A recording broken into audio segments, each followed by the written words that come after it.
Bien, estimados alumnos, un saludo. Esta es la segunda parte de la clase correspondiente al día miércoles 15 de marzo, que estoy grabando hoy día jueves. Bien, eh, el tema que traíamos era en relación con el consumo. La idea que traía era que diferenciáramos la economía de supervivencia de la economía de desarrollo. La economía de supervivencia, perdón, se limita estrictamente a la parte básica de la economía, donde consumimos los bienes eh, necesarios para vivir, los bienes básicos, la comida, la seguridad, todos aquellos factores que nos dan a nosotros esa potencialidad de poder salir adelante todos los días. La economía de los bienes básicos es una economía de primera fase. Es una economía básica con la cual se pueden sustentar aún comunidades aisladas o pobres, porque se establecen reglas de intercambio entre ellas. Y ese nivel de economía, decíamos que en Estados Unidos tampoco está exenta de manejarse bajo las reglas del marketing. En esencia, una economía de primer nivel manejada con el marketing va a mover la marca. Y poníamos el ejemplo del 11 de septiembre. Lo curioso del dato del 11 de septiembre es que yo les hacía la pregunta a ustedes que si ustedes hubiesen tenido una inversión o ahorros viviendo en Nueva York en el 2001, en el momento en que ocurren los ataques a las Torres Gemelas, la pregunta era si ustedes se hubieran atrevido a continuar con sus proyectos, por ejemplo, de comprarse un vehículo, de comprarse una casa, de comprarse un yate, joyas o artículos de lujo después de un suceso como del 11 de septiembre. Pues inmediatamente ustedes seguramente me dirían que no. Detendrían ese dinero y lo dejarían en reserva para evitar que los sorprenda una crisis económica provocada por esos eventos. Lo sorprendente fue ver que a menos de 2 días de los atentados, el presidente Bush desde las ruinas enviaba el mensaje a sus compatriotas estadounidenses y el mensaje en esencia era, por favor, no paren de consumir, no detengan sus proyectos, sigan adelante, consuman, consuman. Entonces yo me quedé, ¿y esto por qué? Y les decía que yo hacía la consulta con un experto economista con quien yo estaba recibiendo clase, un experto español, y él me decía, es que eso es precisamente, fue un buen consejo para los Estados Unidos. Más del 80% de la economía estadounidense se basa en artículos de alto perfil, de consumo masivo, y es donde mayores ganancias se obtienen. La venta de casas, por poner las cosas más sencillas, ¿verdad? Joyas, yates. ¿Por qué? Porque son industrias fuertes destinadas a producir una enorme cantidad de valor para el consumidor final y estas industrias emplean un montón de gente. Si todo mundo de pronto detiene la ejecución que involucran ese 80% de una economía de consumo que no corresponde al nivel primario de la economía, los Estados Unidos llegarían a la quiebra en un periodo corto de tiempo. Si su gente, sus ciudadanos se negasen a consumir, eh, imagínense una empresa que produce yates. Esta empresa con solo que le hiciesen un pedido de 6 yates durante un año, es una empresa que se sostiene y puede sostener una plantilla de trabajadores, qué sé yo, de 100, 200 empleados, con solo 6 pedidos de yate, porque requieren mucha complejidad y además el pago de esos yates está garantizado por ser ordenado por personas de alto poder adquisitivo, ¿verdad? Por millonarios. ¿Quién se va a comprar un yate aún siendo una persona rica, una persona que tiene un fuerte colchón económico como para darse el lujo de abandonar la ciudad, sus oficinas y disfrutar de un yate de paseos? Comprar un yate significa comprar lujo y pagarle a marinos expertos para que lo conduzcan. Muchos de estos millonarios también llevan dentro de la tripulación del yate gente especializada en mantener un nivel de limpieza, de cocina de altura, ¿verdad? Entonces le tienen que pagar a chefs, a personal de limpieza, pero no cualquier personal de limpieza. Es como un hotel privado en el agua. ¿Verdad? Aunque sea para el millonario más pacífico de este mundo, que quiere recorrer el Caribe o que quiere recorrer el mar Mediterráneo visitando los países que se encuentran ahí. ¿Y cuánto cuesta un yate de estos? Bueno, un yate de estos no baja de los 10 millones de dólares. Imagínense 6 de esos, una empresa que gane 60 millones de dólares al año. Y estoy siendo conservador, ¿verdad? En el precio de eso. Una empresa que gane de 60 a 120 millones de dólares al año, que de pronto, a raíz de los atentados del 11 de septiembre, haya detenido la producción, todos los clientes le hayan dicho, mire, para la producción de los yates, ahorita no se los puedo pagar.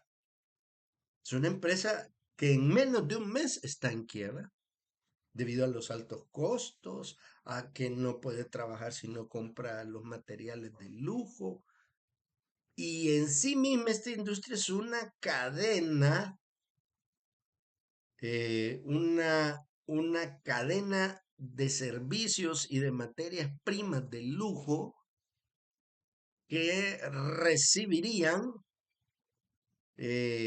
todos estos proveedores una cantidad de dinero apreciable por el trabajo que le están haciendo a esta compañía de yates. O sea que la afectación económica de un cierre de una fábrica de yates de lujo es grande en términos de dinero. Hay una pérdida inmensa. Yo creo que bien puede afectar a unos 3.000, 4.000 trabajadores que repentinamente podrían haberse quedado sin trabajo. Eh, Aparte de ello, una pérdida en liquidez similar a lo que ganan al año, es decir, entre 60 y 100 millones de dólares, por simplemente haber pasado 2 meses sin mover la economía. Eso es el gran problema que tiene una economía dependiente de de las compras de lujo. Entonces, por esta razón, es que el presidente Bush les dijo que no pararan de consumir.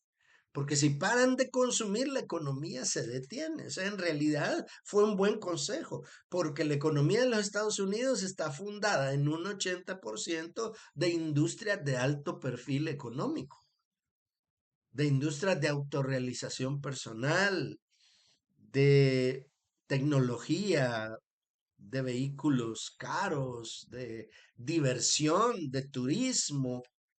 Y si eso se detiene, la economía quiebra. Y las pérdidas son millonarias por cada día que se deje de trabajar. Por eso ustedes vieron el fenómeno que los Estados Unidos prácticamente no podían decretar un confinamiento durante la pandemia, porque ni el gobierno de los Estados Unidos tenía la cantidad de dólares suficiente como para subsidiar de pronto millones de empresas que solicitaran subsidio por eh, un confinamiento provocado por la pandemia. Y sin embargo, ahí Estados Unidos, aparte del altísimo nivel de víctimas, que fue el país que más muertos tuvo durante la pandemia, y de la falta de confinamiento, ¿verdad? Eh, fue uno de los países que más perdió. Y si a eso le adjuntamos los problemas de drogadicción y los problemas de ciudades como Detroit o algunas ciudades de Michigan que se han ido prácticamente a la quiebra, ¿verdad? Los casos de Filadelfia con ese flagelo de la droga que es imparable y que no existe presupuesto a eso, aunado a la destrucción en el norte de California de bosques y de extensas regiones provocadas por incendios, también a la destrucción provocada en el corredor de tornados que incluyen estados como Texas, perdón, sí, Texas, Kansas City, Montana. Entonces, son esas ciudades, Oklahoma, que sufren los embates de tornados a cada rato, todas esas ciudades que han quedado destruidas no han podido reconstruirse. Entonces, en Estados Unidos por dentro se está incubando un, una situación económica verdaderamente desesperante. Y si a esto le agregamos que la industria armamentista es el gran eje y líder de la economía norteamericana y le conviene mantener la guerra con Ucrania porque así destruye los planes de economía y expansión del gobierno de Rusia y de China, que son las otras dos grandes potencias mundiales, y a la pérdida del hegemonismo unipolar, que era la única potencia de Estados Unidos. Y si le agregamos el tema de los BRICS, o sea, los países, Brasil, Rusia, India, China y Sudáfrica, que van a conformar un solo bloque económico que está reviviéndose hoy con la iniciativa de una vez el presidente Lula ha llegado de nuevo a la presidencia de reactivar el BRICS. Entonces estamos ante la creación de diferentes polos de desarrollo. Estados Unidos entra en una decadencia y Asia se transforma en una verdadera potencia económica. Si esas son las condiciones que se manejan dentro de, del tema del consumo, hay cosas que empiezan a quedar claras. Entre ellas, ¿qué debemos entender por consumidor o cliente? Si ustedes se fijan en esta diapositiva que tenemos aquí, hablar de consumidor o cliente, mm, en este caso estamos hablando de algún tipo de derroche. Estas imágenes lo que nos dicen, el dinero a veces se toma como derroche o el dinero no vale nada propiamente. El dinero fiat se le conoce con ese nombre, o sea, el dinero impreso. El dinero impreso que tiene un problema serio, pero ya vamos a hablar de esto, del problema que tiene el dinero fiat. Pero vean, ¿qué es un cliente? según la definición más tradicional de los economistas, un cliente es una persona que compra en un establecimiento comercial o público, especialmente la que lo hace regularmente. Si el cliente no queda satisfecho, se le devuelve el dinero. Oh, ya volveré otro día, dice, cuando tenga menos clientas.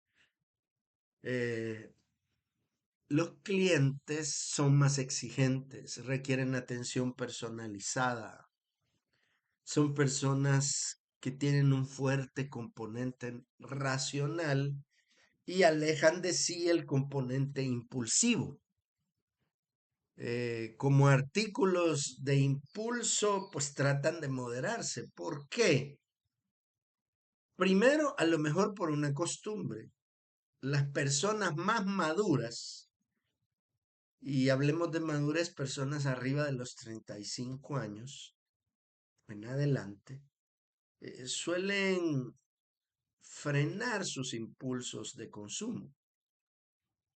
Yo no quiero decir que no existan jóvenes que hayan aprendido a sofrenar sus impulsos de consumo. Yo que estoy hablando de grandes cifras. Y ojo, no estoy hablando de tendencia, sino lo que estoy hablando es la evolución normal del consumo según la edad. Arriba de los 35 años, las personas, indistintamente hombres o mujeres, tratan de cuidar sus ingresos. Y son un porcentaje muy pequeño los que hacen dispendio de esos recursos o los que simplemente buscando una gratificación inmediata se gratifican en el momento y a ver cómo hago para pagar después. Y ahí es donde comienzan los problemas económicos. Entonces, una crisis financiera, bajos ingresos, hacen que las personas, aun cuando sean muy impulsivos y tuvieran un profundo deseo por adquirir un producto o servicio, se ven obligados a comportarse como clientes. Se ven obligados a decir, este artículo o este producto no me conviene. Se ven obligados a frenar su impulso de consumo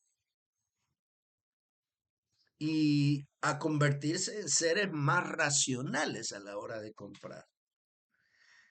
Entonces, desde el punto de vista del marketing y de la publicidad, ¿qué podemos esperar de todo este conjunto de público meta que tenemos?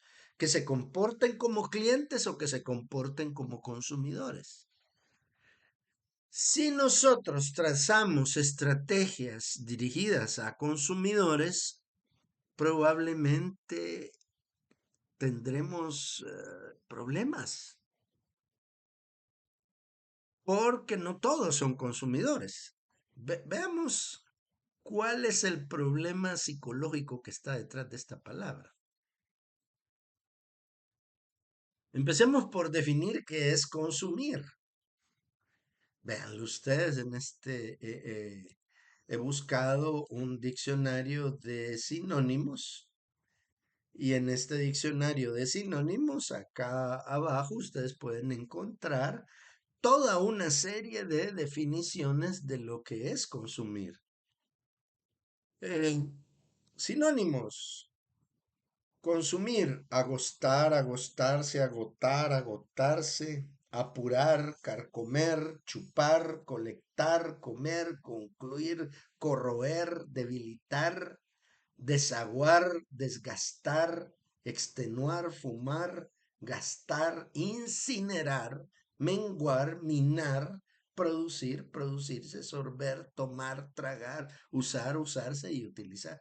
La gran mayoría de estos sinónimos son de percepción negativa. Se, el enfermo terminal se fue consumiendo poco a poco hasta que entregó su alma a Dios. Se indica algo así como muerte. El edificio se consumió por un incendio, ¿verdad? El individuo se dejó consumir por la bebida.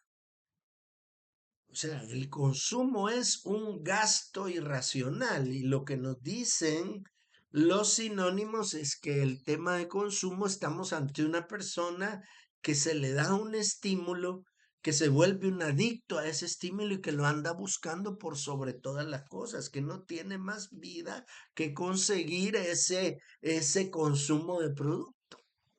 Psicológicamente eso para la publicidad no es bueno.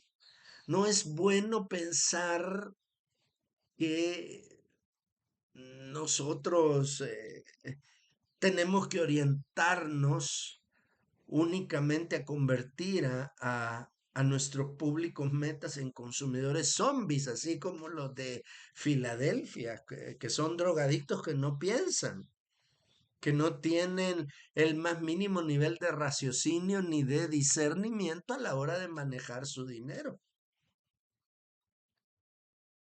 Por esa razón, y este es razonamiento mío, la palabra consumidor no la debemos introyectar dentro de nuestras estrategias. Nosotros mejor deberemos hablar de clientes, estimados. Yo eso es lo que recomiendo. ¿Por qué? Porque el cliente es una persona racional. Cuando hablamos de cliente, estamos hablando de una persona que se mueve sobre un presupuesto, hace cálculos. Sea pequeño, sea grande, es una persona que no se deja ir a las primeras, que a lo mejor no cree en la publicidad y que desconfía aún de la publicidad más fastuosa y que mientras más elaborada sea la publicidad, menos cree en ella. Hay datos que confirman lo que yo estoy diciendo. Sin embargo, yo no quiero tampoco meterles en la cabeza la idea de que hay que hacer una publicidad demasiado rácana, es decir, demasiado simple, sin ninguna creatividad. Y no es eso. Lo que yo quiero es que tengamos claro que habrá gente que no se trague nuestra propuesta publicitaria. Ok, admitamos que un cliente no cree en la publicidad, pero cree en la prueba. Cuando la persona prueba el producto, ay, como no estoy mordiendo este maravilloso níspero. Cuando la persona hace la prueba de producto, pues se siente encantada. Dios mío, yo no había probado este producto, qué rico es. Entonces quiere decir que la publicidad me estaba diciendo la verdad. No es que piense así con esas palabras, pero sí ocurre un cambio cognitivo cuando la calidad del producto está soportada por el nivel de publicidad bien hecha. Conclusión entonces, es preferible hablar de clientes en lugar de hablar de consumidores.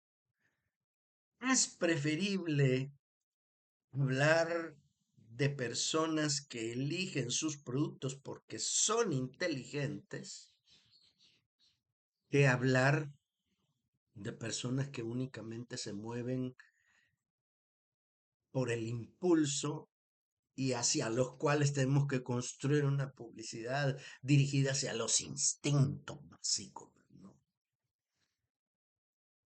Yo hago esas valoraciones. Ojo, que estas valoraciones no son reglas, son reflexiones que nosotros nos tenemos que hacer de acuerdo a cada producto o servicio que estamos ofertando. Así que nuestra estrategia de marketing deberá orientarse según sea el nivel de personas a los que nos dirigimos. Lo del chicle le pasa a la Coca-Cola. Lo del chicle le pasa a la Coca-Cola. Ni el chicle, ni la Coca-Cola, ni el Dorito pueden hablar de la calidad de sus productos, aunque la tengan. Este, la perspectiva de su propia industria, aunque la tengan. Tienen que hablar de lo que produce ese producto en función de las preferencias o de las consecuencias de su consumo. Por ejemplo, las consecuencias del consumo de la Coca-Cola es la amistad, la alegría, el estar en familia. Si la publicidad exalta este tipo de relaciones, entonces la marca adquiere simpatía entre sus consumidores. Pero que ustedes vayan a intentar hacer publicidad exaltando el producto está difícil. Bien, ahora vamos a ver lo de los clientes activos e inactivos. Los clientes activos se refieren a aquellos que en la actualidad están realizando compras o que lo hicieron dentro de un periodo corto de tiempo. En cambio, los clientes inactivos son aquellos que realizaron su última compra hace bastante tiempo y por lo tanto se puede deducir que pasaron a la competencia o que están insatisfechos con el producto o que el servicio que recibieron no les satisfizo o que ya no necesitan el producto. Esta clasificación de clientes activos e inactivos resulta útil porque permite identificar a los clientes que en la actualidad están realizando compras y que requieren una atención especial para retenerlos, ya que son los que en la actualidad le generan ingresos económicos a la empresa. La empresa se ve favorecida por la retención de clientes.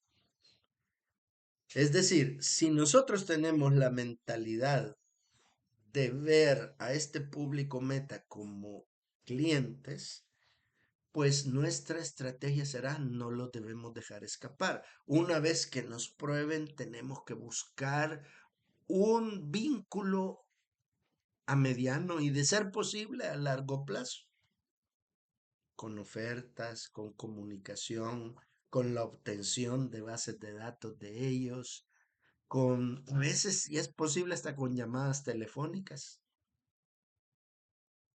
Vean ustedes, por ejemplo, las marcas de belleza, las que tienen estas islas de productos propios para la belleza femenina, ¿verdad? Como Estilo Der, em, Christian Dior y todas estas que venden maquillajes y todo.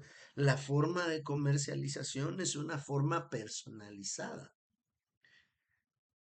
Si una mujer llega a comprar productos de belleza, la primera vez le reciben los datos y le ofertan mascarillas, traen maquilladores de otros países que dan talleres de maquillaje sencillos para las mujeres que son clientas frecuentes e incluso les invitan a recibir gratuitamente, por ejemplo, algún tratamiento, alguna mascarilla o algún maquillaje de ocasión o consejos de maquillaje de acuerdo a la forma de la cara que tiene la gente.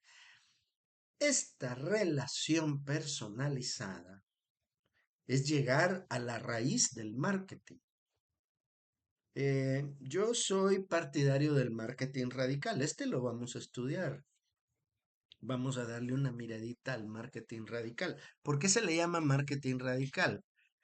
Para empezar, para poder explicar este término, yo quiero que ustedes se quiten de la mente el tema de que la palabra radical quiere decir extremista. No. O que quiere decir una persona que es muy fanática. Ni fanatismo ni extremismo. La palabra radical significa que llega a la raíz del problema. Y el marketing que llega a la raíz es la raíz todas, de todas las razones de consumo. ¿Y cuál es la raíz del marketing? Los gustos y preferencias de los clientes. Y fíjense qué paradoja, porque ni los clientes frecuentes saben siquiera qué es lo que quieren de un producto, pero sí tienen una necesidad o cómo debería ser un producto. Por ejemplo, cuando salieron los primeros teléfonos celulares, que eran unos teléfonos grandotes con una gran antena, la única función de esos teléfonos era comunicarse sin necesidad de tener alambres y que tuviesen cobertura a cualquier lado que yo caminase o me transportase. O sea, no pasaban de ser teléfonos. Pero después, a través de un estudio de los consumidores no le dijeron a las fábricas, mire, diséñelo de esta manera, porque no tienen el conocimiento, ni saben si eso es posible. El consumidor que decía, hablaba de su necesidad, mire, y no será posible que este teléfono pudiera tener una agenda, y no será posible que este teléfono lo ocupara yo como un pager para mandar mensajes. Los pager antes, usted tenía su celular y hacía una llamada telefónica, y un pager era un beeper o beeper, así se les decía. Eran unos aparatitos donde usted recibía códigos, ni siquiera mensajes completos. Los códigos usted se los grababa de memoria y eran como un menú de mensajes que se le enviaba a las personas que tenían los pagers, ¿verdad? Entonces ese estilo de comunicación resultaba engorroso. ¿Y qué decían los consumidores? Que tenían un pager y un celular. Mire, y no pueden hacer que los mensajes se reciban en el celular. Y ahí va lo demás. Mire, y no puede ser de que los celulares puedan tomar fotografías, ya que existían las cámaras digitales. Y esto deriva al Internet. Hoy, un celular no se concibe sin cámara de alta resolución, sin acceso a las principales plataformas de mensajería y sin acceso a videos. Y lo que pensaba que iba a ser un sueño, cuando yo estaba chiquito había una caricatura de un detective norteamericano que se llamaba Dick Tracy. Esa caricatura, Dick Tracy tenía un, un reloj con el cual se podía comunicar y le servía como teléfono. Y hoy tenemos el Apple Watch. No sé realmente si habrán Apple Watch con los cuales ustedes pueden hablar a través de ellos utilizando por teléfono, pero yo creo que las funciones que tiene ahorita un Apple Watch nunca he tenido y realmente no me he preocupado por saber qué es lo que tiene. Pero siento yo que un Apple Watch es lo más cercano a lo que veíamos en Dick Tracy en los años 70 y 80, ¿verdad? Entonces, los consumidores no le dicen a las fábricas, mire, diseñeme una pantalla de no sé cuántos píxeles, porque no entienden ni siquiera qué es un píxel. Simplemente le dicen, mire, no será posible ver una película en uno de estos teléfonos. Y no será posible que yo pueda recibir mensajes a cualquier hora. Y no será posible. Y esto, todo el no será posible de acuerdo a sus necesidades de la óptica en que lo percibe.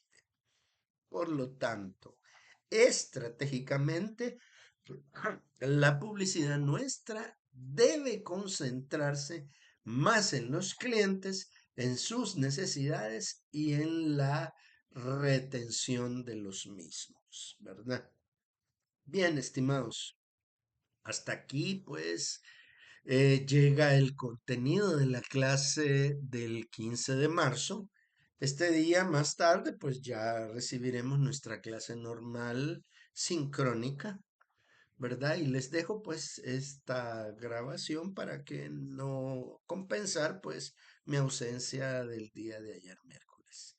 Bueno, bendiciones a todos. Ha sido un gusto. Dentro de pronto ustedes ya tendrán esta clase en su classroom.